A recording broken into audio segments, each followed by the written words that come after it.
Okay, chapter 14, the three modes of material nature. So you can see, right, the three modes, how they are controlling us like puppets, right? We are just acting like puppets in their hands. And who is the creator of these three modes? It is Krishna himself. We can see, right? But he is untouched by these modes because he is spiritual and the modes are material. So they have an effect only on living entities and not on Krishna. Okay, so before we start the class, let us please let us take the blessings of the beautiful deities of ISKCON Mangaluru, Sri Sri Radha Govind Ji. Sri Sri Radha Govind Ji ki Jai.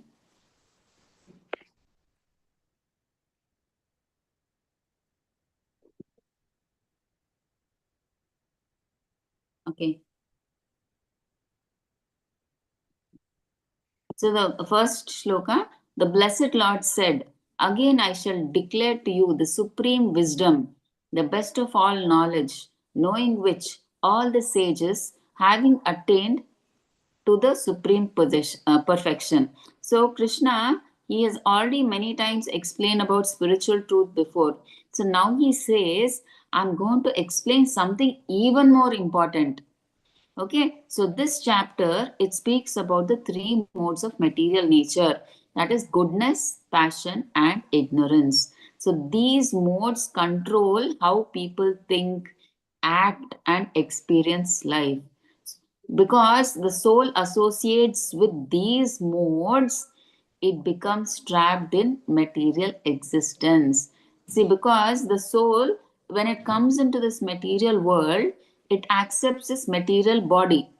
And this material body, because it's trapped in this material world, this material, is governed by the material nature. And what is this material nature? Basically, it runs on the three modes. Okay, so the body, it is totally like a puppet in the hands of the modes. Okay, so if someone understands what these modes are, how they bind the soul, and how to rise above these modes, then that person can become free from material entanglement. And why is this knowledge supreme? Why is Krishna telling this is the supreme perfect? You will have this is the supreme wisdom or supreme knowledge. Why is Krishna saying that? Because it helps one understand why we are conditioned. It helps one see how material nature works, how we can rise above the modes, how we can progress towards devotional service. And Krishna also says that many great sages understood this knowledge and they have attained spiritual perfection. Okay, so Krishna is telling in the shloka, so I will tell you the highest knowledge. By understanding this knowledge, you can become free from material bondage and reach spiritual perfection. Okay, so what is that knowledge? We'll see in the coming shlokas. So, next, second shloka, they're saying, by becoming fixed in this knowledge, one can attain to the transcendental nature, which is like my own nature. Thus established, one is not born at the time of creation, nor disturbed at the time of dissolution. So, this verse says that if someone understands this knowledge, of the three modes, the material nature, the body, everything, if he understands this knowledge, he goes to the spiritual world and never returns back to this material world. Okay, so he goes back to the spiritual world and he never comes back to this material world if he knows about the modes, three modes. See, it's because of the three modes only we are bound in this material nature because the soul thinks it is this body and the body is governed by the modes. But as soon as the soul thinks it is, I am soul, I am spiritual in nature, I am not the body, I am separate from the body, that is liberation. So that is when he returns back to the spiritual world and then he will never have to come to this material world. But as long as the soul thinks he's the body, and the body is governed obviously by the three modes. So the soul thinks that he is also being governed by the three modes because he thinks he's the body. But when he gets that realization that, oh, I'm not this body, I am the soul, and my nature is spiritual, I have got nothing to do with this material body and this material nature or the modes, then that time we get liberated from this material world. Okay. So third shloka. Mama yonir mahad brahma tasmin garbham dadamyaham sambhavah sarva bhutanam tato bhavati bharata. Translation by Srila Prabhupada. Srila Prabhupada ki jai.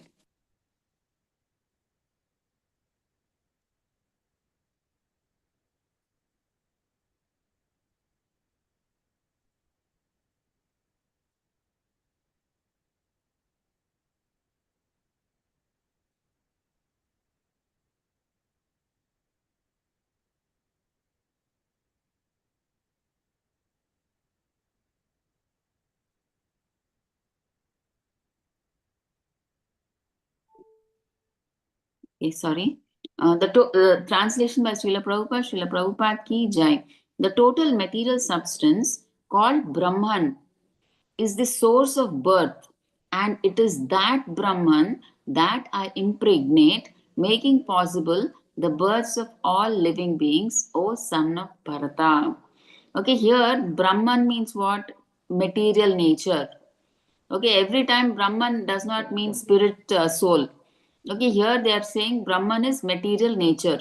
So it is made up of, what is the material nature made up of? It is made up of the three modes of nature. It runs on the three modes of material nature. But everything in the material world comes from Krishna. So we are all, everything, we, the living entities, Prakriti is dependent on Krishna. So Krishna is the actual cause. See, for example, see, if just like a mother scorpion lays eggs in the rice, but generally, see, generally, what do people think in a bag of rice? Suddenly, if they see the scorpions come, they think out of the rice, suddenly the scorpions are coming. But is it the rice that is giving rise to the scorpions? No, it is actually the mother scorpion. It had laid the eggs in that rice, and after some time, they have come out from those eggs. But how it appears, generally, what do people say? From the rice, the scorpions have come, but the rice is not the reason, right? Though it appears that from the rice the scorpions are coming, but it is because the mother scorpion laid the eggs in the rice. That is how the scorpion babies have come out from that. So similarly, Krishna also, I mean, like he, through his glance, he impregnates the material nature with living beings. But material nature, actually, she does nothing. See, Krishna, he impregnates all the living entities into the womb of Prakriti. He is the one who impregnates through his glance into the womb of Prakriti. But it appears that Prakriti is creating all the living entities, right? It's like Krishna impregnates and into Prakriti, and the living entities, I mean, in this Prakriti, they come into existence. But it appears like Prakriti is creating all these living entities. Like we saw that scorpion example, right? It looks like from the rice the scorpions are coming. It looks like from Prakriti the living entities are coming. But it is because the mother scorpion laid the eggs in the rice. Like that, similarly, because Krishna, he impregnated through his glance into Prakriti, the living entities. By his glance, he impregnated into the womb of Prakriti. Okay, it appears that Prakriti is giving rise to all these living entities, but it is Krishna who places all these living entities in Prakriti.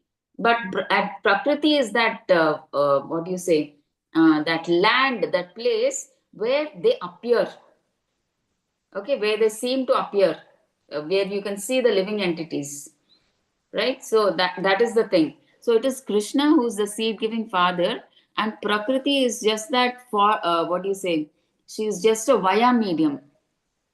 Okay, well, in Prakriti we are able to see those living entities. Okay, so the living entities and the living beings and the material bodies, see, how do the living entities get different material bodies? See, each soul gets a body to experience the results of its past actions. So, material nature is like a womb. Krishna provides the seed, and the soul experiences life accordingly. They based on the karma, the soul accepts a particular kind of body. Okay. So let's go to the fourth shloka. Sarvayonishu kaunteya murtayah sambhavanti ya tasam brahma mahadyonir aham bija pradah pita. Translation by Srila Prabhupada. Srila Prabhupada ki jai. It should be understood that all species of life, O son of Kunti, are made possible by birth in this material nature, and I am the seed giving father. Okay, the same thing is being said. He is, see, all living entities in every species, like be it human beings, animals, plants, demigods, they come into existence through the material nature. Okay, see, Krishna, he just impregnates. See, Krishna, he implants the soul along with that suitable body into Prakriti. Okay, but it looks like the material world gives birth, but it is really Krishna who makes the living entity manifest according to his past karma. Okay, so it's just that Prakriti, when these living entities which are implanted by Krishna, they just come into existence through the material nature. So the material nature is just the basis, it's just the platform. Okay, but everything is given by Krishna. The living entities are given by Krishna. So it is just that they come into existence through the platform of material existence. Okay.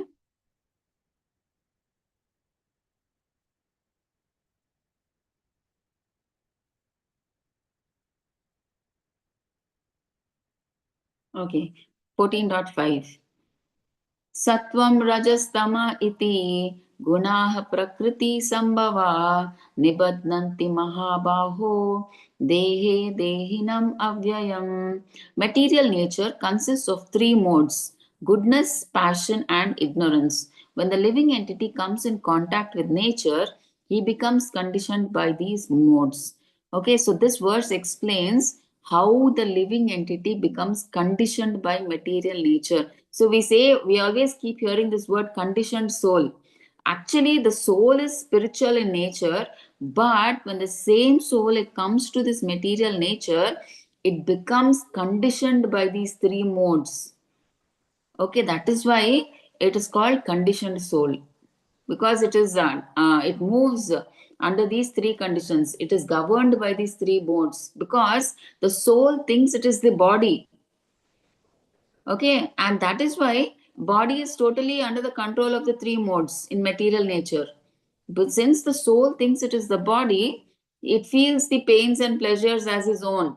But actually, the pains and pleasures are of the body. But since the soul thinks it is the body, it also thinks that I am experiencing those pains and pleasures. But in actual, the soul is spiritual. It is like against all these pains and pleasures. It is eternal, just Sachidananda. Soul is spiritual in nature. It is not affected with hunger, thirst, or happiness, distress, nothing. It is not affected by all these material pains and pleasures and everything, dualities. But since the soul identifies itself as the body in the when it comes to the material world, the pains and pleasures that the body undergoes because of the material modes, the soul thinks that now I am the body. So whatever pains the body feels, he thinks the soul also thinks that I am, because I'm the body. I so it also feels that feels the pains and pleasures, hunger, thirst, and everything. Okay, so that we have to understand carefully. The moment we realize that we are not the body, right, we are the soul, then we become indifferent to the modes of material nature, because the modes only direct the body, right? They govern the body and not the soul, because the soul is spiritual in nature. It is untouched by the modes actually. But since if the soul thinks I am the body, that is when it feels the pains and pleasures of the body as its own. Okay, so that is why we call the soul as conditioned soul. Okay, so material nature generally has three modes or qualities. That is sattva, that is mode of goodness. So in the mode of goodness, which gives clarity, happiness, and knowledge, and rajas is passion, which creates desire, activity, and restlessness. Tamas is ignorance, which brings laziness, delusion, and inertia. So, see, when we know the characteristics of these three modes, we can understand when we are doing a particular work in our daily life, we can understand whether we are in the mode of goodness or passion or ignorance. Okay. So, when we understand this chapter, we can understand which mode we are in, which mode we are mostly in. Okay, but the eternal soul is spiritual. It is beyond these three modes. It is untouched. Okay, because it is spiritual, it is transcendental, it is not material actually. Okay, it is beyond the modes, it is untouched. But when the soul interacts with the material nature, it appears to be influenced by these modes. Why? Because it thinks it is the body. That is why it appears to be influenced by these modes. Otherwise, soul is spiritual, it is untouched by these modes. Okay, so that's why, because it feels it is the body, that is why the soul feels pain, pleasure, hunger, thirst, fear, and all the ups and downs of material life, because it thinks it is the body. That is why it experiences all these pains, pleasures, hungers, thirst, all these ups and downs of material life.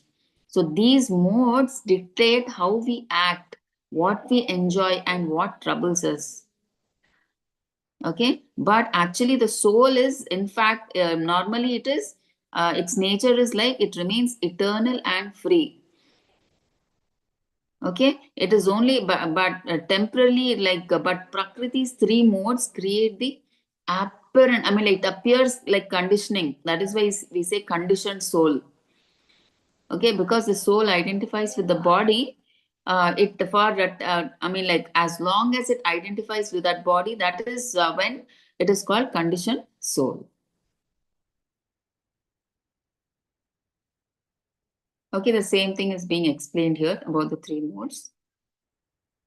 So next 14.6, Tatra Sattvam Nirmalatvad Prakashakam Anamayam Sukasangena Badnati Gnana Sangena Chanaga.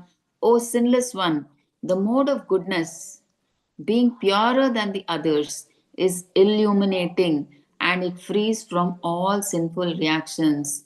Those situated in that mode develop knowledge, but they keep conditioned by the concept of happiness. Okay, so here they're talking about what about the people in the mode of goodness, like how what is like a mode of goodness they're talking about.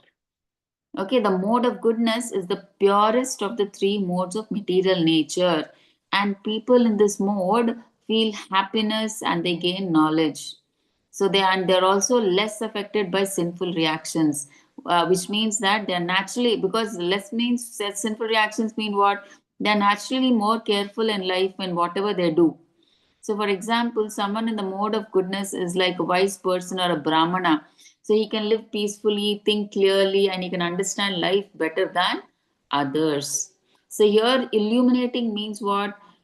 It gives clarity, knowledge, and understanding. Okay, so that is what illuminating means. Okay, so they feel these people, Brahmana, generally they can live peacefully, they think clearly, they can understand life better than others, and they feel a sense of advancement because they are learning. Because these people, they have more knowledge. They think that they're more advanced because they're more learned, they are more improving, and they do good things. But here is the main thing.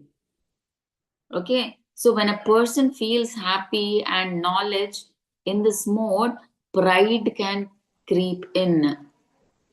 Okay, they a sense of pride comes in. Why? Because he feels advanced. He begins to think, oh, I am knowledgeable, I am better than others, I am happy because of my intelligence. That feeling of I and mine becomes stronger. So this pride keeps them attached to the material world. See, the generally in the mode of goodness, they are like scientists, philosophers. These people, They're always, we know how they are being awarded. They get nice money. They lead a comfortable life. They always get recognition, fame. So because of all this, they get pride, right? So, I mean, like they want more and more recognition. Because of this recognition, I mean, like they are more comfortable. They want to maintain that standard. They want those comforts. They want they want that recognition.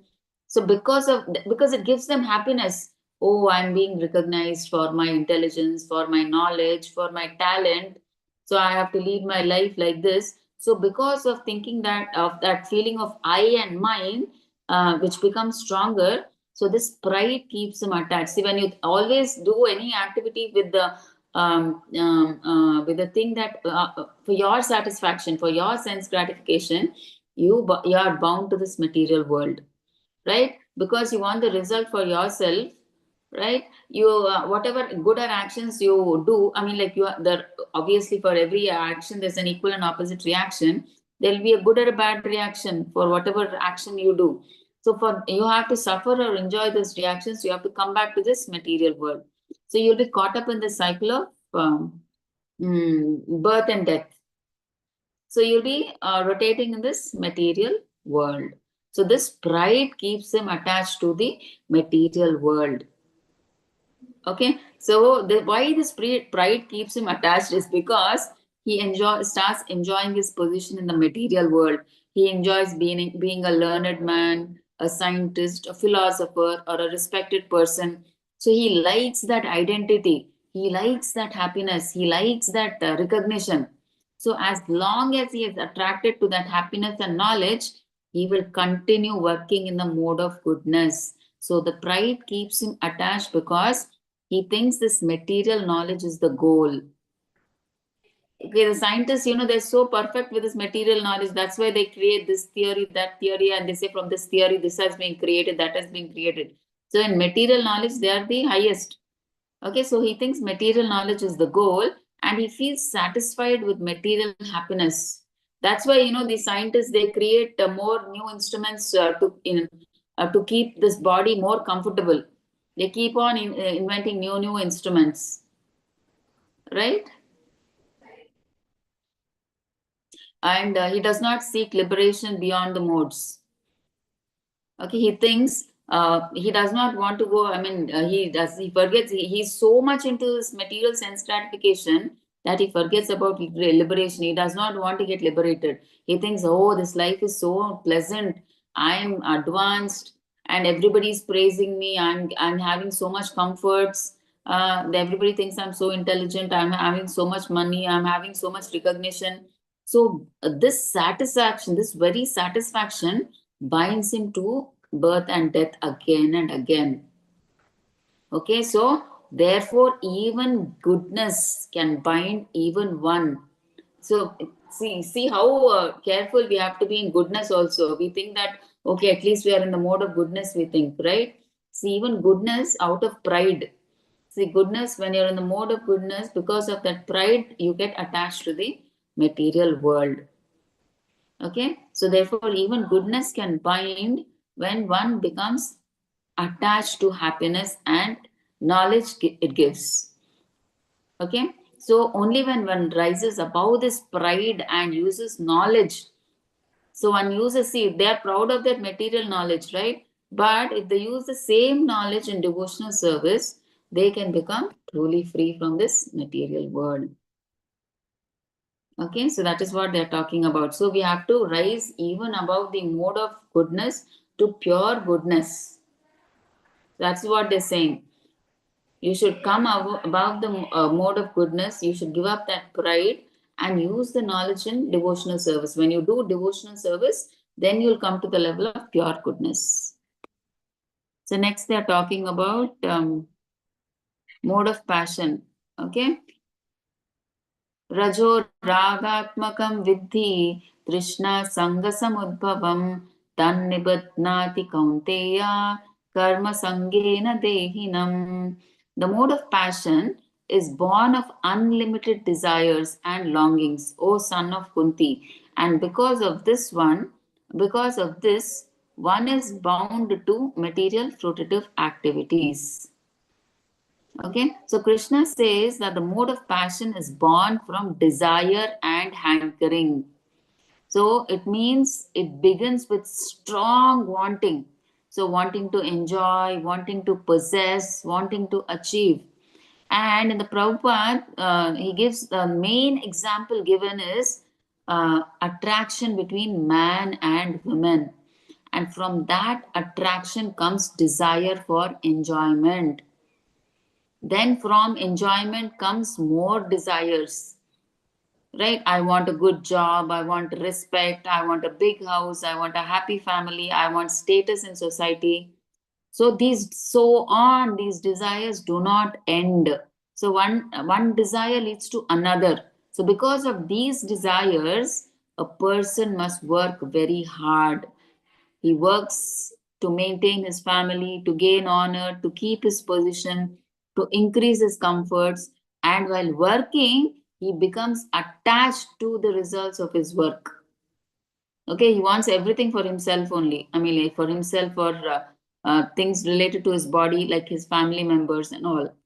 Okay, so that attachment is the binding rope. So he thinks, I am the doer, I must enjoy the results. Okay, so he becomes tied to karma, fruitive activities. So he wants everything for himself. As long as he is attached to the results, he must take another body to enjoy or suffer those results.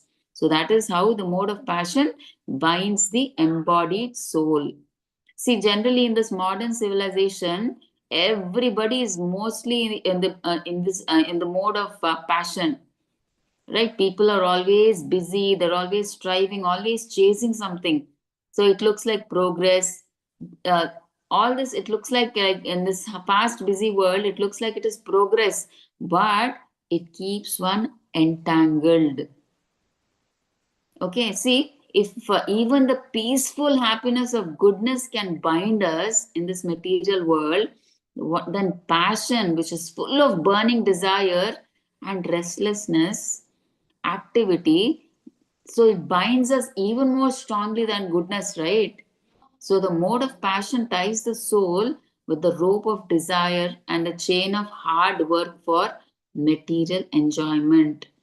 So liberation cannot come as long as this hankering continues. Okay, so passion means you have so many desires. So you cannot get liberated as until the time that your desires are stopped. I mean, like they're controlled, until that hankering stops. Okay. Uh, uh, Mataji, Yes, Prabhuji. Mataji, attachment is the binding rope which ties the soul uh, to the side, to the material world. What, Prabhuji? Attachment is the binding rope which ties the living soul to the material No, no. world. What I mean to say, attachment is they are attached to the results. See, whatever they work hard, right, Prabhuji, they want the results for them. So this attachment binds them to the material world.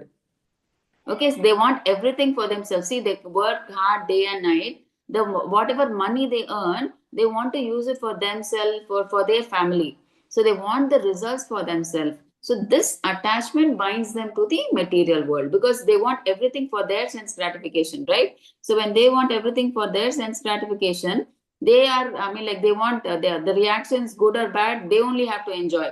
So to enjoy or suffer those reactions, again they have to come back to this material world. So in this way, they are they are bound to this material world. Okay, Prabhuji. Yes, Mataji. And Mataji, Ah. like when we are in sattva, in the mode of sattva, Hmm.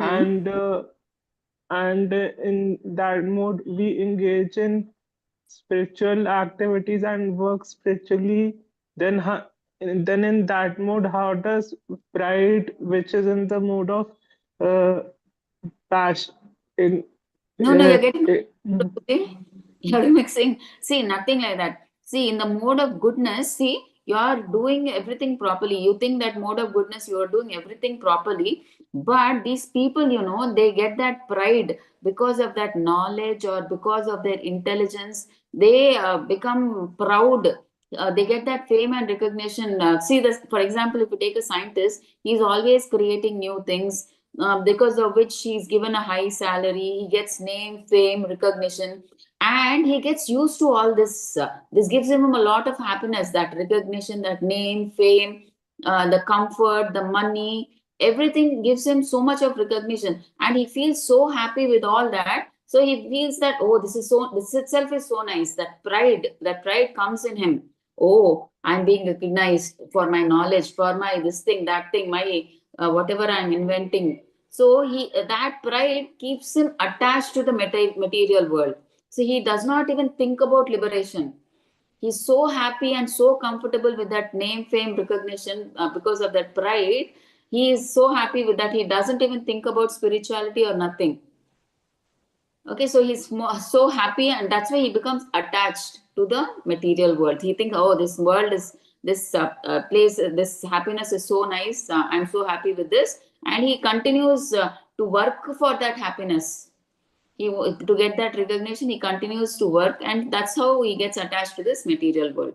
And he does not want to get relief from the material world, because he feels that happiness, or through that knowledge he's getting, is very nice for him. He's very happy, so that's why he gets attached, and he's bound to the material nature. Okay, Prabhuji? Yes, Mataji. Yeah.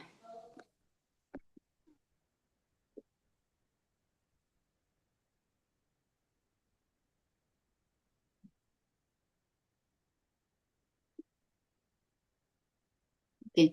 14.8. तमस्तु अज्ञानजं विद्धि मोहनं सर्वदेहिनां प्रमादालस्य निद्राभिस्तन्निबध्नाति भारता. O son of Bharata, the mode of ignorance causes the delusion of all living entities. The result of this mode is madness, indolence, and sleep. Indolence means laziness, and sleep, which bind the conditioned soul. Okay, so here they're talking about ignorance, mode of ignorance. So tamas means this mode is born from ignorance, and ignorance means not understanding things as they really are. When there is darkness, see what happens when there is darkness, we can't see things properly. In the same way, when somebody is in ignorance, they can't see truth clearly. Okay, so this mode causes madness, laziness, and excessive sleep. Okay, so madness here does not mean only mental illness.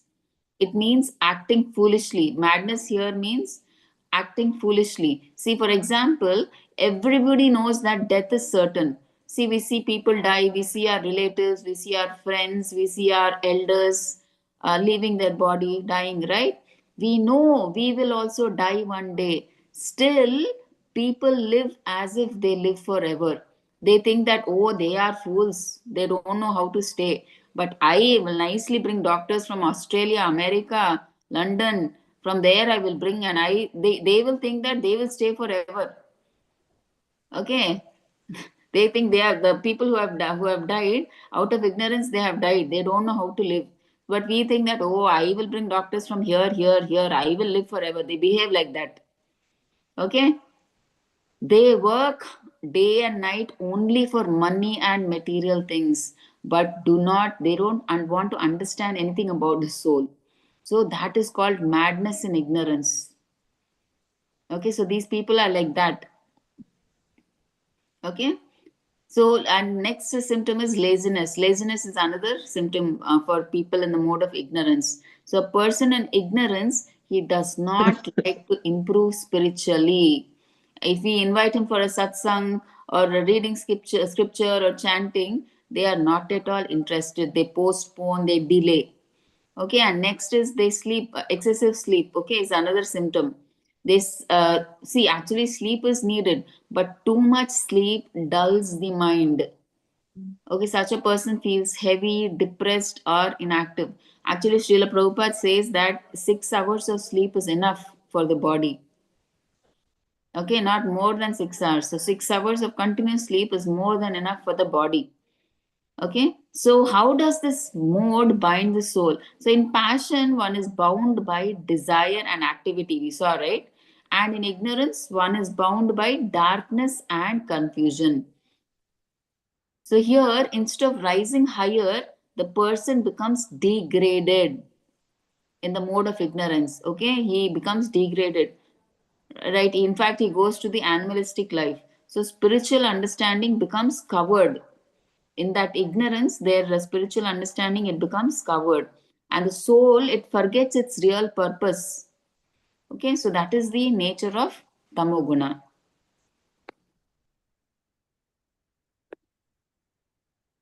See how horrible is it to be in the mode of ignorance. To just to hear also it's so scary.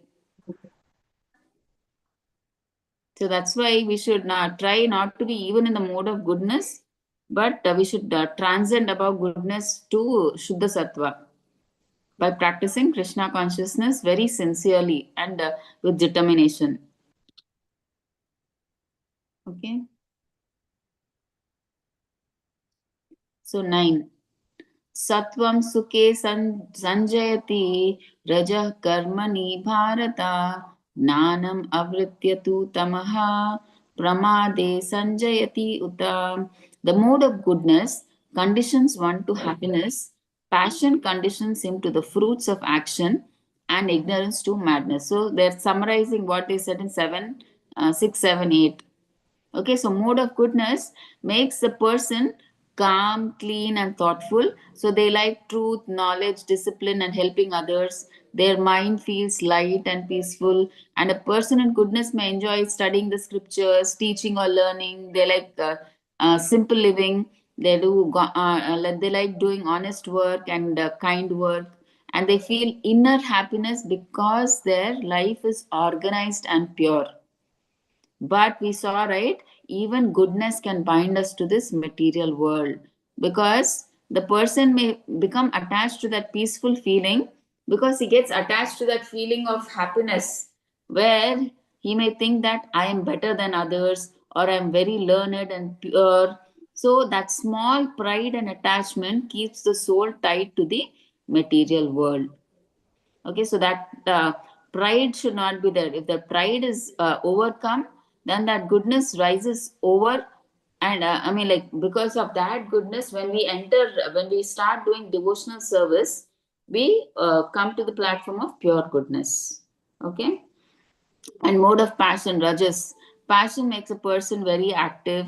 They want to work, they want to earn, achieve, build, create, and enjoy results. They may donate money, open hospitals, or do big projects, but they still want success and recognition. So this mode binds through desire and results. The person becomes attached to action and its fruits. Okay, so they continue working again and again, staying bound. So they are always working, working, working, and whatever results they want to get, they are attached to that results, because of which they are bound again and again in this material world because of their desires. Right, mode of ignorance. Ignorance covers knowledge. Right, we saw about it covers the knowledge. That's why they're not able to take to spirituality. Okay, so ignorance covers knowledge. A person may become lazy, confused, careless, or harmful. So they do not clearly understand what is right or wrong. So this mode binds through darkness and foolishness. It's because knowledge is covered, their actions do not help themselves or others. Okay, they cause harm to themselves and they cause harm to others also. So here we have to understand one main point. All the three modes bind the soul in the material world. See, goodness binds through happiness, passion binds through action and desire, and ignorance binds through confusion and madness. Right? But real freedom comes only when we transcend beyond these three modes. and serve Krishna with devotion. So when we serve Krishna with devotion, do we come onto the platform of pure devotion, pure goodness, Shuddha Sattva, okay, which is above the material platform. Okay. So 10. Sometimes the mode of passion becomes prominent, defeating the mode of goodness, O son of Bharata, and sometimes the mode of goodness defeats passion, and at other times the mode of ignorance defeats goodness and passion. In this way, there is always a competition for supremacy. So here, Krishna is saying that the three modes are always fighting, inside us. Okay, sometimes goodness wins, so you feel peace, clear, you feel clear, you feel like going to the temple, you want to, you feel like reading scriptures, you want to do service in the temple, or sometimes passion wins, you feel restless, busy, full of plans, wanting to achieve something. Sometimes ignorance wins, you feel lazy, confused, sleepy, careless. So it keeps changing. See, morning you may feel peaceful, afternoon you may feel busy and ambitious, night you will feel dull and tired. Okay, but the soul is different from all the three. It is spiritual. We are not the modes, we are just affected by whichever one becomes strong. Okay, because the soul identifies itself as the body, so that is why it is affected by that particular mode. Otherwise the soul by itself is spiritual, it is not affected by the modes. But as soon as it takes the body in the material world, it the body is like a puppet in the hands of the modes, and the soul identifies itself with the body. Okay, so that is why it is affected by these modes. Okay, so but and Krishna, he tells us that you can, I mean, like rise by practicing Krishna consciousness, you can rise from the mode of ignorance to passion, and from passion to goodness, and from goodness to pure goodness. Okay, the manifestations of the mode of goodness can be experienced when all the gates of the body are illuminated by knowledge. Okay, so now Krishna, he gives a beautiful test to know when goodness is strong in us. How do we know we are in the mode of goodness? Okay, he says when all the gates of the body are filled with light, know that goodness has increased. Okay, so what are these gates Krishna is talking about? The eyes, the ears, the nose, tongue, and other like the genitals and all those anus, the openings of the body. So these are like the doors through which we connect with the world. Okay, so when the goodness is strong, I see properly. See, the not with envy or lust, but with clarity. See, when you're in the mode of goodness, when the mode of goodness is strong, everything is proper. I see properly, not with envy or lust, but with clarity. Ears hear properly. We prefer hearing truth, wisdom, kirtan, good words. Okay, and tongue tastes properly. So, in the mode of goodness, we naturally prefer clean, simple food and speak gently. And mind feels clear. Thoughts are organized, calm, and steady. Okay, so if your senses are working in a balanced, pure, and controlled way, and you feel inner clarity, that means your mode of sattva is growing. You are in the mode of goodness. You are more in the mode of goodness. If you see all these qualities, okay, and when you're in the mode of the goodness, it becomes easier to practice devotion seriously and steadily. Okay, that's why, see, generally, most of us in this material world are in the mode of passion and ignorance. So, at least we have to come to the mode of goodness. Okay, by practicing Krishna consciousness, slowly from ignorance, you can come to Rajoguna, Rajo to, and Sattva, and from Sattva, you can go to Shuddha Sattva. Okay, 12. O chief of the Bharatas, When there is an increase in the mode of passion, the symptoms of great attachment, uncontrollable desire, hankering, and intense endeavor develop. So now Krishna explains how to recognize when the mode of passion becomes strong. Okay, what is the first symptom Krishna is giving? First is greed. So a person is not satisfied with what they already have. See, if they have a small house, they want a bigger one. If they earn enough, they want more. So the mind keeps saying more, a little more, some more, like that. Okay. And second is constant activity and new plans. See, they're always starting something new projects, new goals, new ambitions. Okay, like what rest feels uncomfortable, right? They don't feel like taking rest. They feel uncomfortable. They're always active. Okay, so third is like intense endeavor. They work, put extreme effort. See, they work very hard, pushing themselves, thinking success will finally bring peace. Okay, and fourth is uncontrollable desire. See, the heart keeps wanting enjoyment, recognition, comfort, family attachment, and sense pleasure. And this wanting does not end. And in the purport, Prabhupada says that a person in passion thinks they can settle permanently in this world. The people, they think that they can, if they get all the comforts, they can stay permanently in this world. They build, they collect, and they plan as if they will stay here forever. Okay, that illusion keeps them deeply attached. They think they will stay forever. The house they build, they will that will be there forever. Their property will be there forever. The family members will be there forever. Okay, they think like that. So that is why they build, they collect, and they plan as if they will stay here forever. But so because of that illusion, they get deeply attached. So passion looks energetic and productive, but inside it is driven by endless wanting. It is what do you say? So here you should understand one thing: Krishna is not condemning. He's not saying activity is not good. Okay, he's just trying to show the psychology behind it.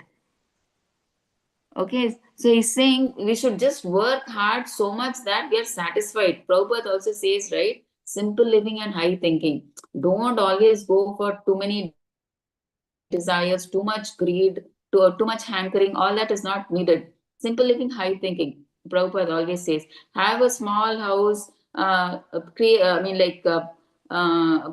have your own, maintain a small, what do you say, take a small land. In that land you you plant your own vegetables and fruits, and a small place for growing rice. Okay, and then he says maintain a small cow where you will get your milk and milk products from that. So that's it. That is life, simple life. Why do you want to go to factories and complicate your life? Why do you want to get more money? What for? What is the purpose? Okay, Prabhupada's main aim is like, so you live simple, you lead a simple life, and the rest of the time you focus on your Krishna conscious activities. Okay, but nowadays it is the reverse. They focus more on material activities and give, no or less importance to Krishna conscious activities. Okay. Okay, so let's go to the next shloka, 13. O son of Kuru, when there is an increase in the mode of ignorance, madness, illusion, inertia, and darkness are manifested. So now Krishna explains about the symptoms of the mode of ignorance. When ignorance increases, four main things appear. So first is they're saying it is darkness. So this means lack of knowledge. A person, he cannot see things clearly. They do not understand what is right or wrong. Okay, so their judgment becomes covered. And second is inactivity. Okay, even if they have the ability, they do not use it properly.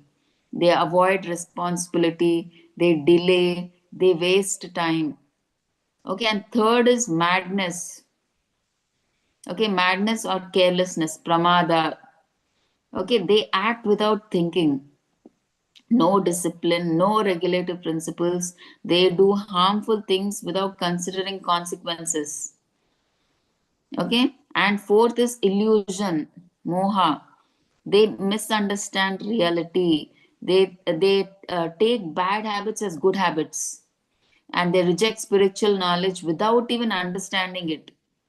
They don't even take the step towards spiritual knowledge. Forget about understanding, at least listening. They don't, without listening, understanding, they reject spiritual knowledge. Okay, so in the purport, Prabhupada he explains something important. So even though consciousness is there, life becomes inactive and misdirected. See, the persons in the mode of ignorance does not act with purpose. They act whimsically. Whatever comes to their mind, they act. There is no like rules and regulations, or they're following the scriptures or nothing like that. Whatever whimsically comes to their mind, they do, and they think what they're doing is correct. So ignorance is heavy, dull, and confused. So Krishna, so he's clearly showing us how to recognize which mode is influencing us at a given particular time. So when we see darkness, laziness, confusion, and careless action is increasing, that means it is tamoguna. We should understand that we are in tamoguna. See, the people in Tamaguna, they become drug addicts because of all these qualities. They get confused. They are more. I mean, like what? They're totally in ignorance. They're covered in Maya illusion. They don't know what they're doing. They harm themselves. They harm others. So like that, these people are totally into intoxication, drugs, and whatnot. They do. Okay. Okay. When so now they're saying what is the result when one dies in each of these modes? Okay. When one dies in the mode of goodness, he attains to the pure higher planets. Okay. So now Krishna he explains the result of living in goodness. So if a person leaves the body while in the mode of goodness, while the mode of goodness is strong, they rise to the higher pure planets where great sages live. Okay, the higher pure planets where great sages live. So these are not ordinary places. They say that these places are amalan, means which what they are free from impurity. These higher planets where the sages, great sages live, they are amalan, which means free from impurity. So in the material world, everything has some mixture of passion and ignorance. See, people mostly are covered with the modes of passion and ignorance.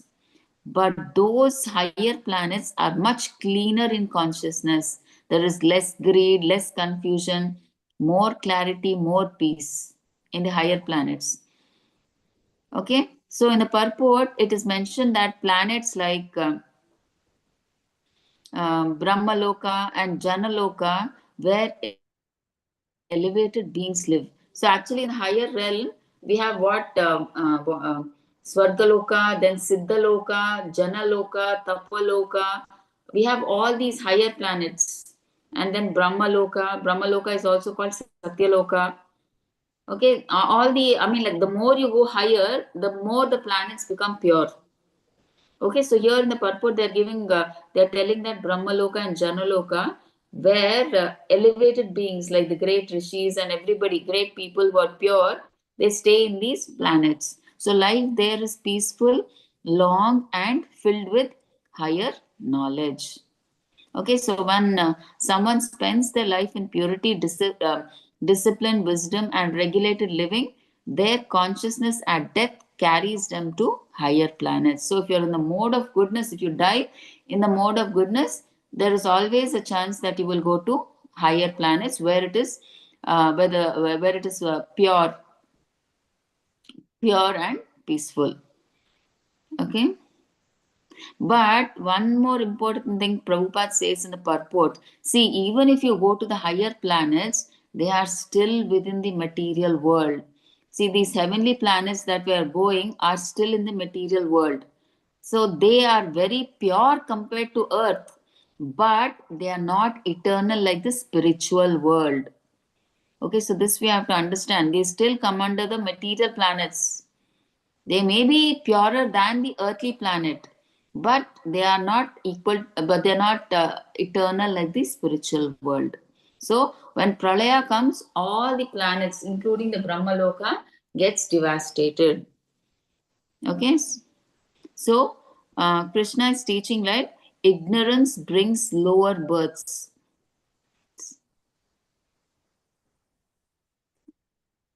Okay, and passion keeps us bound in struggle, but goodness elevates us upward to higher planets.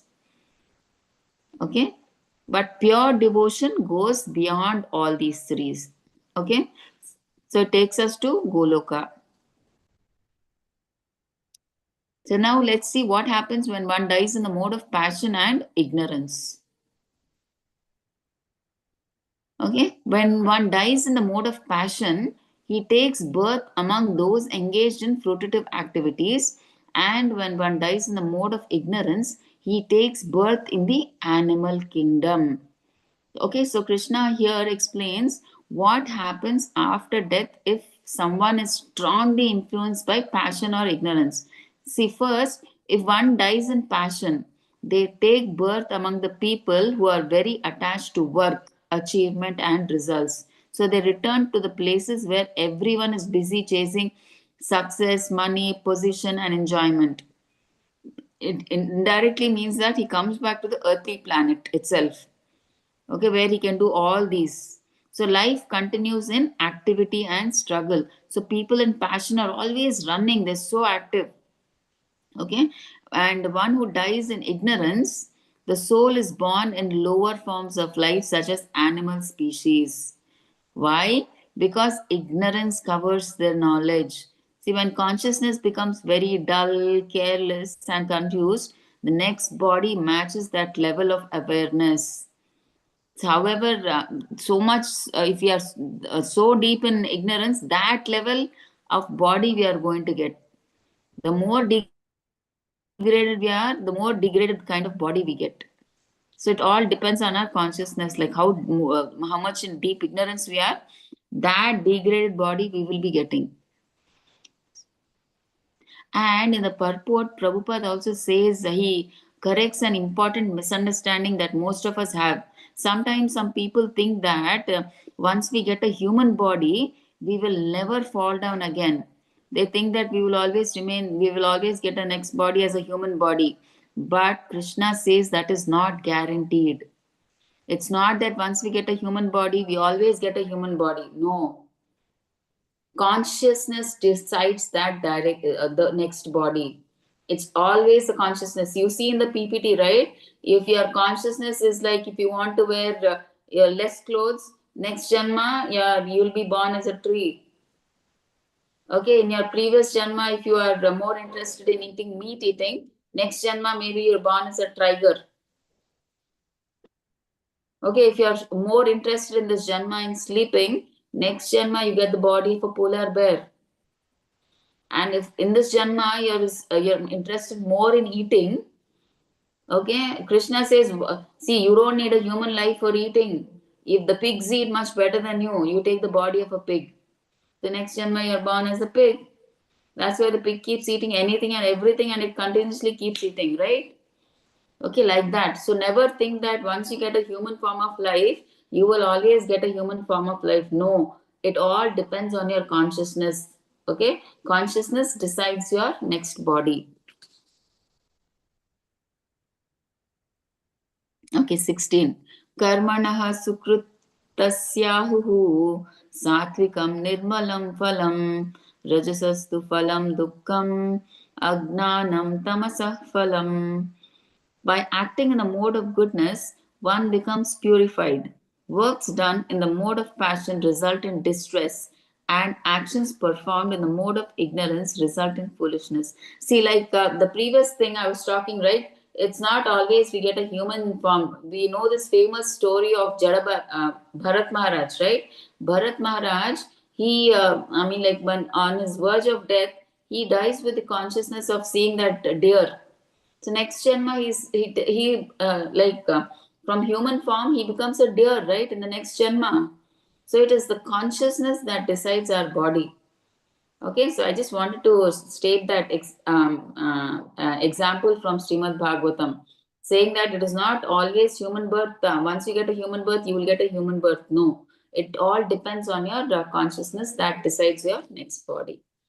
Okay, so 16. So now here, Krishna, he explains the results of actions done in the three modes. So in goodness, see, if a person performs pious actions in goodness, the result is pure and peaceful happiness. The heart feels light, the mind becomes clear, there is inner satisfaction. So this happiness is cleaner because it is not based on greed or selfish desire. It brings clarity, wisdom, and calmness. So people in the mode of goodness are very gentle, and they're very peaceful to look at, calm, and we can make out that difference. People, when we see people, right? When we see the brahmanas, the pujaris, and all such people, the devotees, we can make out how peaceful and the mode of goodness they all are, right? Looking at them itself, we can understand. Okay, and some people, who are in the mode of passion, rajas. Okay, they look successful, but in the end, what do you say? But they end in misery. So people, actions done in passion may look successful, but they end in misery. Why? Because the passion is driven by desire. So, to fulfill one desire, so much struggle is required: stress, competition, anxiety, fear of losing what we have gained. Even if we achieve something, the happiness is temporary. Then another desire comes. See, for example, now for example, you buy a new iPhone. Now I think it is 17 now, right? It is so costly. In few months, again it will be upgraded to 18. See, so now when you buy that iPhone, when it is iPhone 17, you're so happy. But 2 months later, again, when you get iPhone 18, you feel like suffering. Then you feel like, oh no, I should have just waited for 2 months. So now your happiness is gone because you got that iPhone 17. That happiness is there no more. You feel you have that new desire now. You want that iPhone 18. You feel that you have that suffering now. It's no longer happiness now. You feel, oh, how I wish I just waited for 2 months. I would have got iPhone 18. So like that, you never feel satisfied. And one desire after one desire, one desire after one desire. So you're never satisfied. That is what they're saying here. See, even if you achieve something, the happiness is temporary. See, now you got this iPhone 17, which you are craving, longing for. But that happiness has become temporary because another desire comes. Now that iPhone 18 comes. Now you feel this happiness is now, I mean, it's temporary. This is gone. Now your mind is focused on 18 now.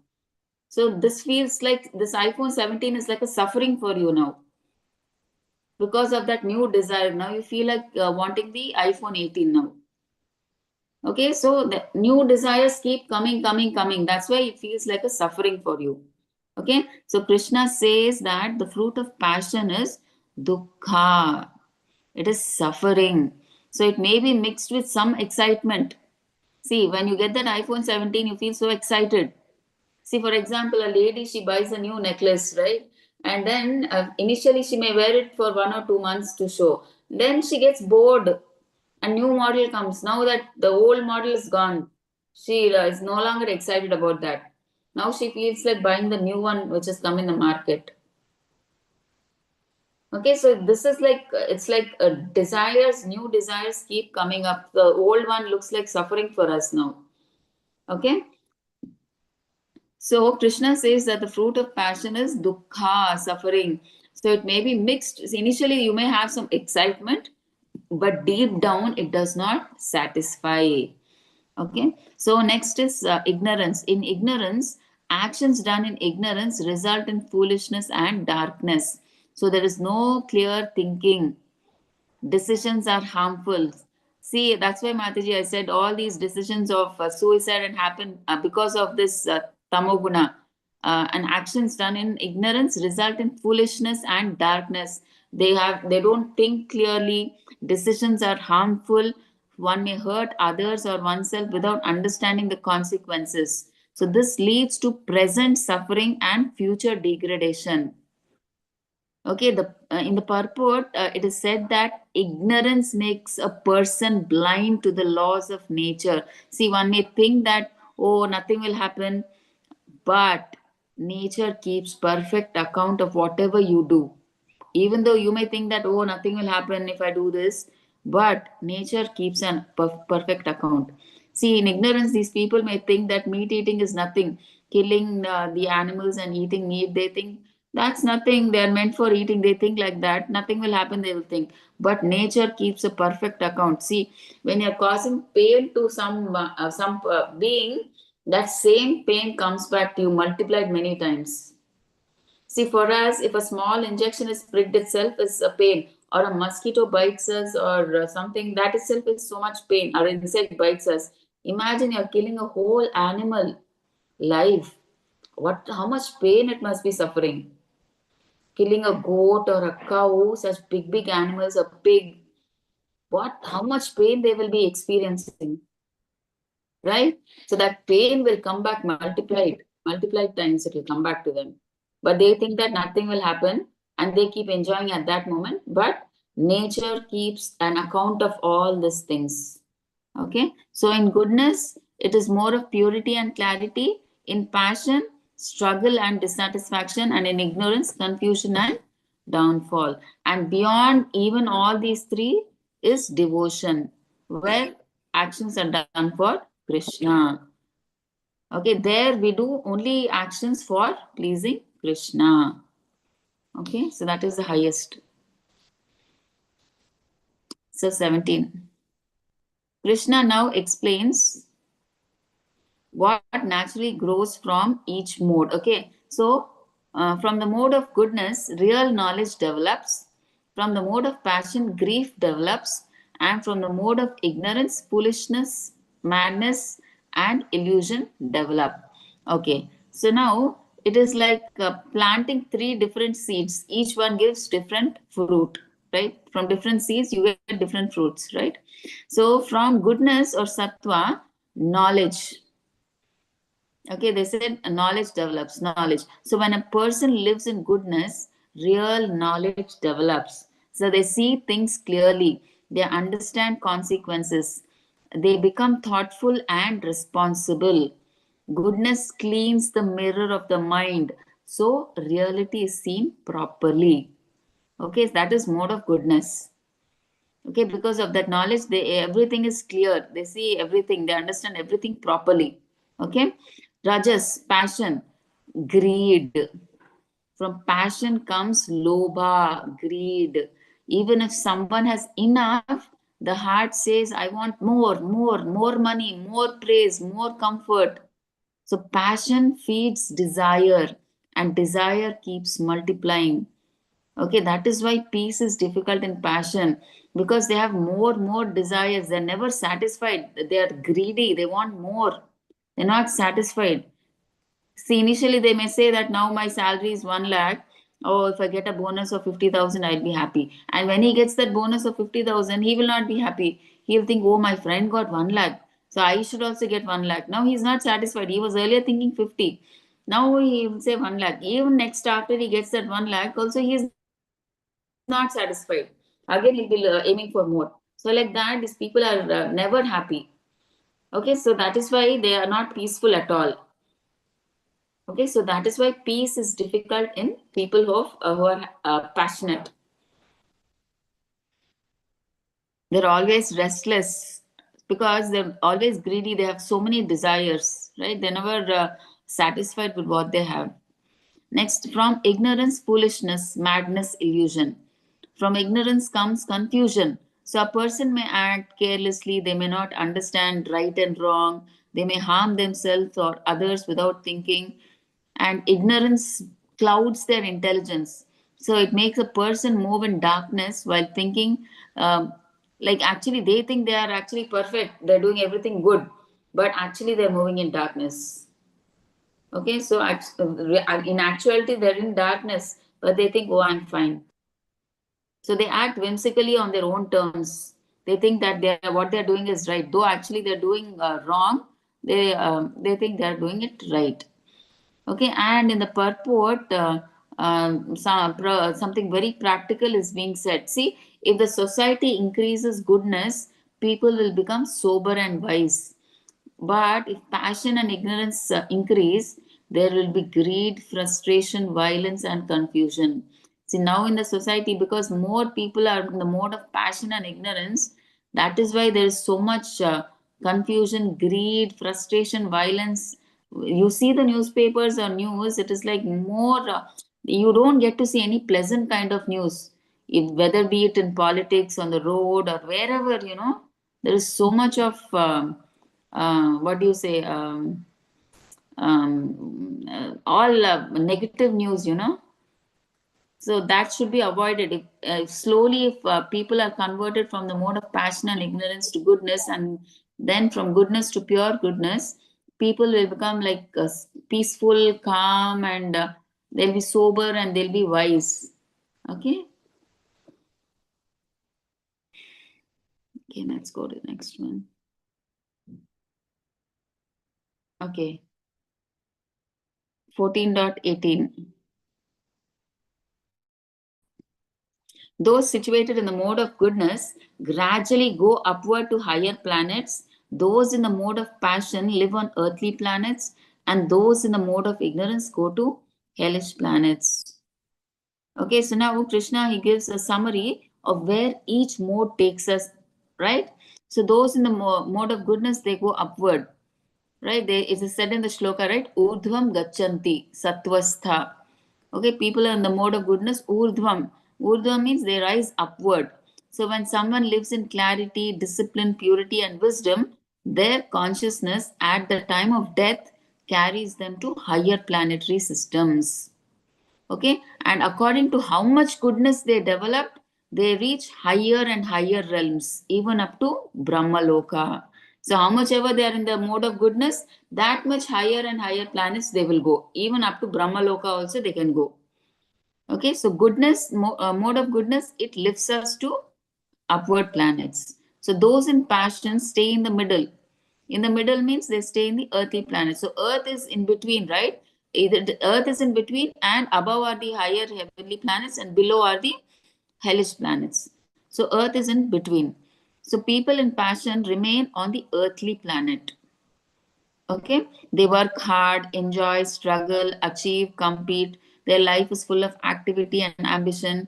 There may be temporary elevation, like becoming powerful or wealthy, but it does not take one beyond the material world. So passion keeps one circling in the earthly planet. Okay, because of their fruitive activities, they keep rotating in this material world because of their material desires, because of their greed. They are attached to this material world, and they keep circling in this cycle of birth and death. Okay, next is those in ignorance go downward. They are saying here, right? Adho gachanti. Adho gachanti means they go downward. So when ignorance becomes strong, consciousness becomes heavy and dark. That heaviness pulls the soul to lower conditions of life, even into animal species. They may go even to animal species. Okay. And the purport, also in the purport, Prabhupada actually gives some hope. It says that no one is permanently stuck here in this material world. So a person in passion or ignorance can rise to goodness, and through Krishna consciousness, one can go beyond all these three modes entirely. So it's not that we'll always be stuck up in these modes. By taking Krishna consciousness, we can come above these modes. We can transcend these three modes and come to the level of Shuddha Sattva. Okay. 19. When you see that there is nothing beyond these modes of nature in all activities, and that the Supreme Lord is transcendental to all these modes, then you can know my spiritual nature. When you see that there is nothing beyond these modes, okay, that's what. Okay, so Krishna, he now says, see, until now he explained how goodness, passion, and ignorance work, and now he explains how to go beyond them, how to go beyond these modes. Okay, so he says, when a person clearly sees that the modes of nature are the real performers of all actions. See, it is actually only the modes, right, performing through the body, right? It is not that the soul is doing all these activities. It is the modes of nature that govern the material body. So we should understand that. We should not think that we are doing everything. Okay. So when a person clearly sees that the modes of nature are the real performers of all actions and understands that the Supreme Lord is beyond these modes. See, the Krishna is above all these modes. You can see in the PPT, right? He is the one who creates all these modes, so he is untouched by these modes. He is above the modes. The modes are material and they affect only conditioned souls like us, but not Krishna, who is spiritual, transcendental. Okay. So what does it mean when the modes are acting? Means we usually think that I am doing, I am choosing, I am achieving, all these things. We generally say, right, when we do any activity, we are only performing, we think. But Krishna says that the body and mind are working under the influence of the three modes. Okay, when someone becomes angry, that is passion. When someone feels lazy, that is ignorance. When someone thinks clearly, that is goodness. The soul itself is pure, but because it is inside a body which is controlled by the modes, it feels like I'm the doer. Okay, the soul thinks I am the doer because it identifies itself with the body, and the body is governed by the modes. Okay, that's why the soul thinks I am doing everything. Okay, I am the doer. In fact, it is not the doer. Everything is being done by the modes through the body. Okay, so a wise person sees that. What does he see? He sees that these qualities, these modes are acting. I am just the observer. So, soul is just the observer, has nothing to do with the body. Okay, and the second point they are saying is the Lord is beyond the modes. Okay, so Krishna is not controlled by goodness, passion, or ignorance. He is transcendental. So when a person understands both these things, that the modes are acting and that Krishna is beyond the modes, then consciousness begins to rise above material influence. So such a person attains Krishna's spiritual nature. It means becoming free from material control. So he gets liberated from the material world and enters into the spiritual world. Okay. So 20. When the embodied being is able to transcend these three modes, he can become free from birth, death, old age, and their distress, and can enjoy nectar even in this life. Okay, so Krishna says that when the embodied soul transcends the three modes that arise from the body, he becomes free from birth, death, old age, and suffering. And then he tastes nectar. So the three modes belong to the material body, not to the soul. So this all of you understood, right? The three modes belong to the material body and not to the soul. Because the soul identifies with the body, it feels traps inside these modes. Okay, it feels that it is connected to these modes. The soul feels connected to these modes because it identifies with the body.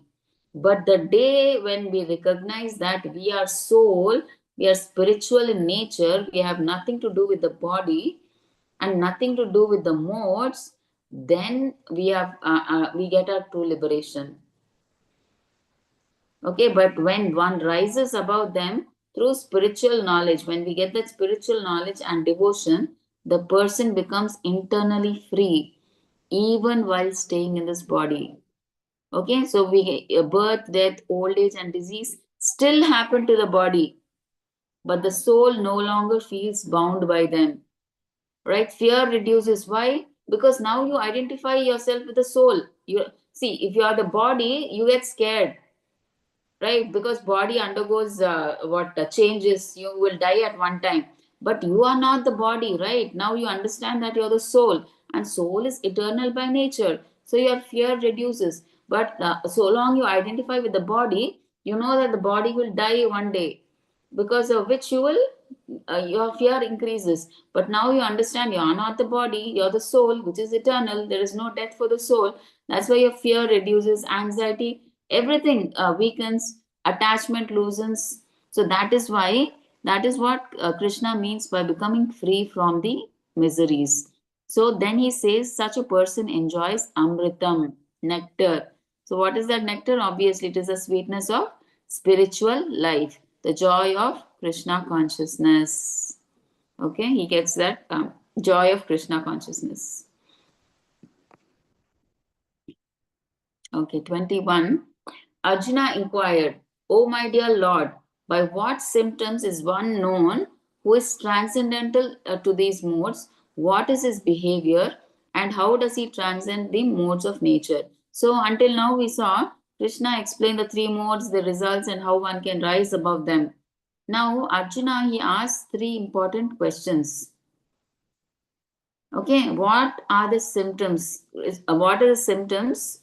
By what symptoms is one known who is transcendental to these modes? Okay, so what are the symptoms Arjuna is asking? So, how can we recognize a person who has gone beyond goodness, passion, and ignorance? So, what does such a person look like in behavior and character? Okay, because spiritual life is not imagination. So, there must be some visible qualities. So, that is what Arjuna is asking. Okay, and second, he's asking, how does that person behave? Does such a person follow rules? Does he act normally in society? How does he live day to day? So, Arjuna wants practical understanding, just not theory. He wants real life behavior. And third question, he asks, how does one transcend the modes? Okay, so this is the most important question. So it is not enough to know what transcendence looks like. So one must know that one must know the method. So without the proper process, no one can rise above the three modes. So he's asking Krishna, what is that method, proper method? Okay, so let's see what Krishna answers.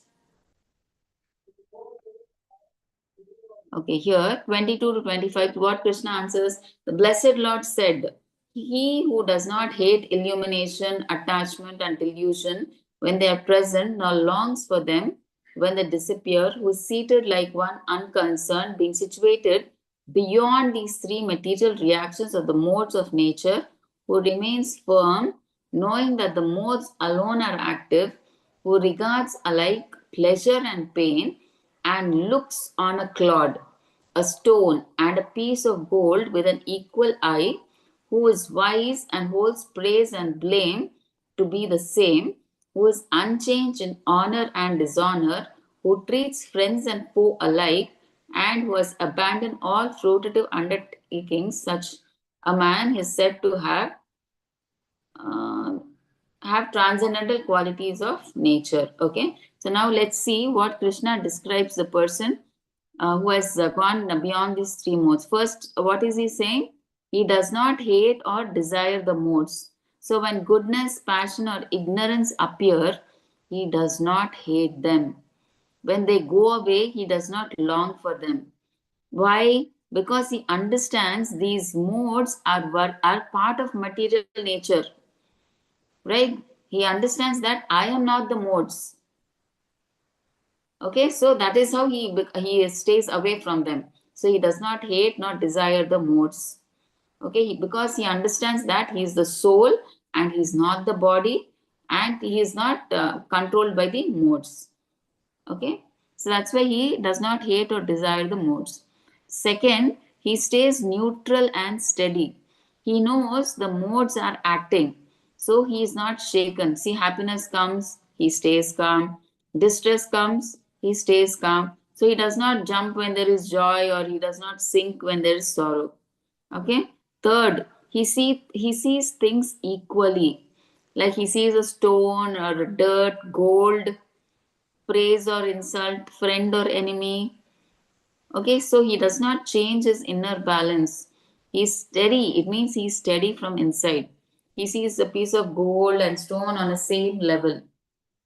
Praise and insult, all these things on an equal level. So he's steady. He maintains his inner balance. He's always steady from inside. And fourth is like he's not working for himself. So whatever he does to please Krishna. He does not do anything for his sense gratification. And next, how does he become free? Right? Krishna explains indirectly. See, as long as what is the way we can come out of this material world? I mean, how we can get liberated? See, as long as we identify with the body, the modes control us, right? When consciousness is fixed on Krishna, the modes lose power. The moment we think that we are the soul, we are not the body, we are spiritual in nature, we understand that we are, we understand that we get that knowledge, we get liberated from this material world. But till the time the soul thinks I'm this body, it is governed by the modes of nature because it is thinking it's the body, and the body is governed by the modes because it is present in material nature. Okay, so when consciousness is fixed on Krishna, the modes lose power. You do not have to fight the modes directly, you change your consciousness. Then naturally, honor and dishonor do not disturb you. Okay, so and gain and loss do not control you. You feel peace inside. So a person beyond the modes is steady, equal in all situations, not controlled by emotions, and acts only in devotion to Krishna. So that person is called Gunatita. He is beyond the modes.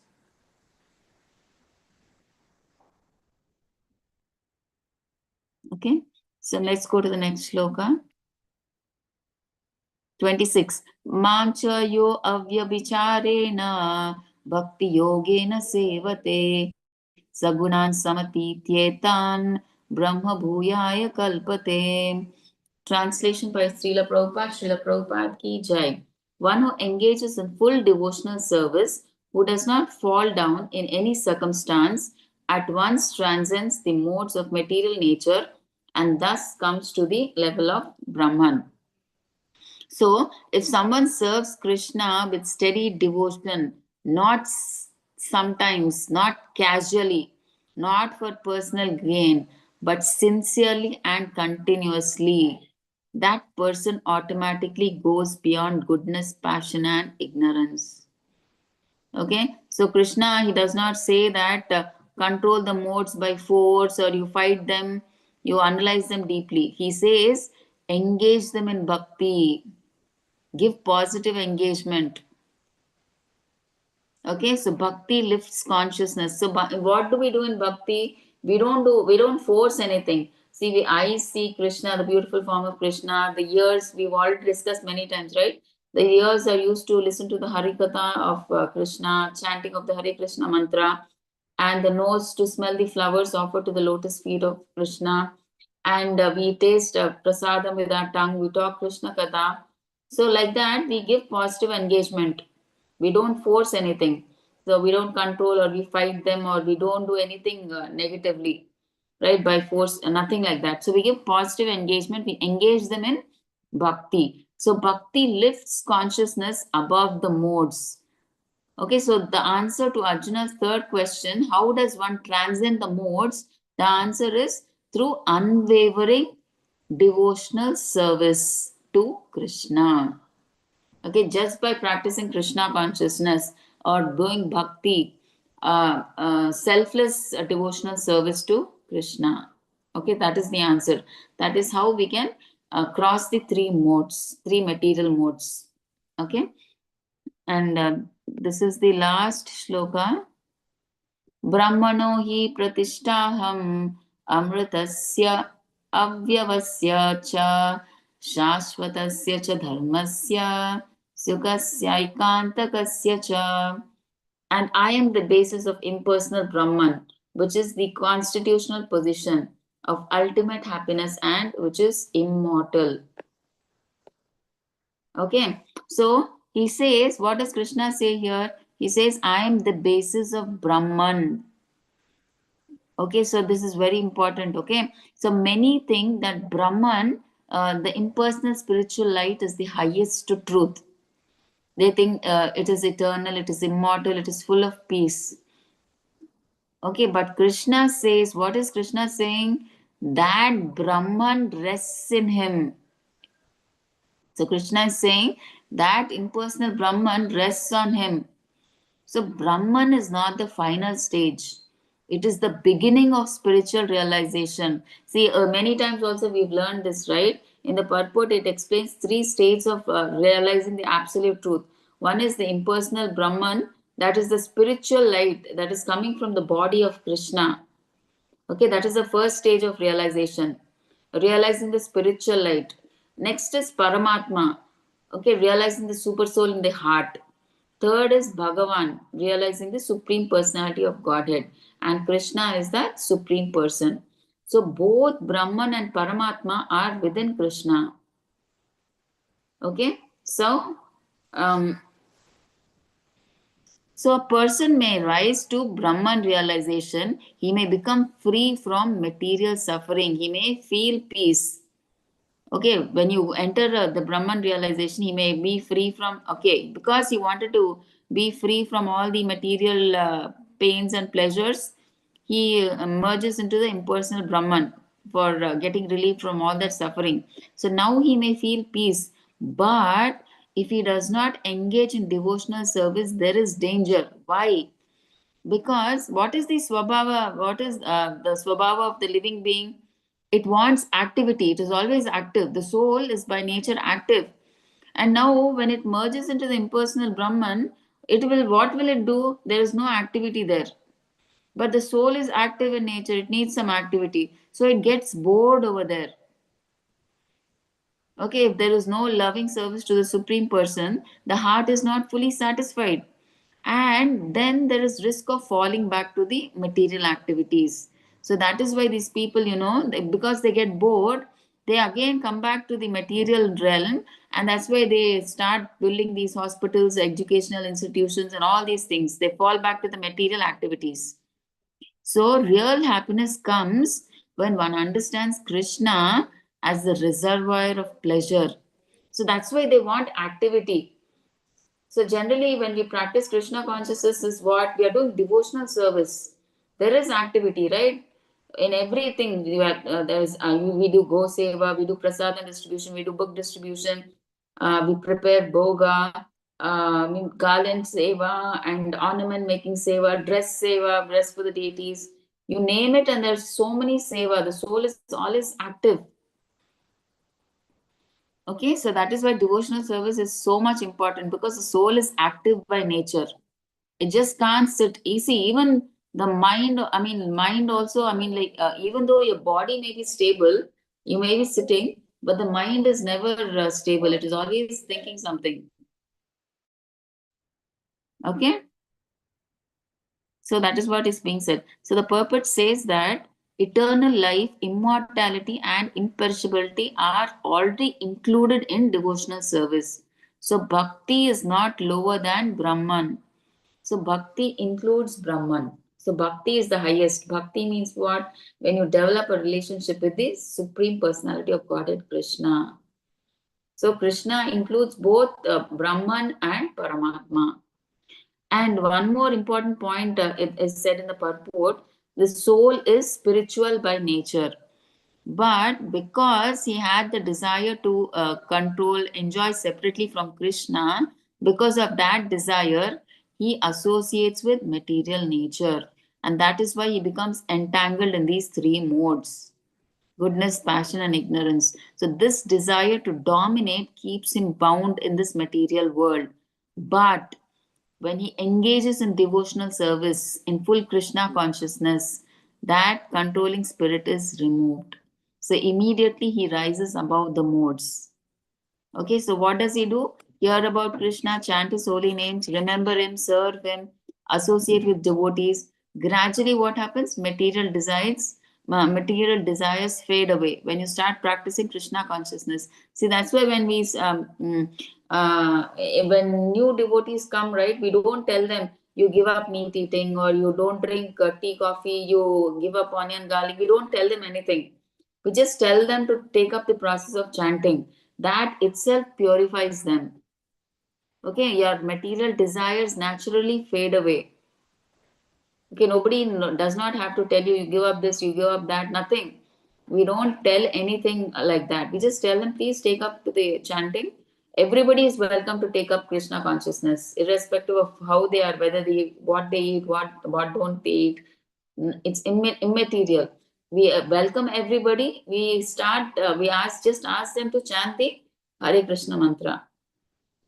Okay, by chanting the Hare Krishna mantra, you get purified, right? All your material desires start fading away slowly, and one becomes firmly situated in loving service. Okay, so what is Krishna telling finally is Krishna is the foundation of Brahman, but devotional service is the highest realization, and through bhakti one becomes eternal, blissful, and free. Okay, so this is the conclusion summary of chapter 14. Okay, so if anybody has any doubts, please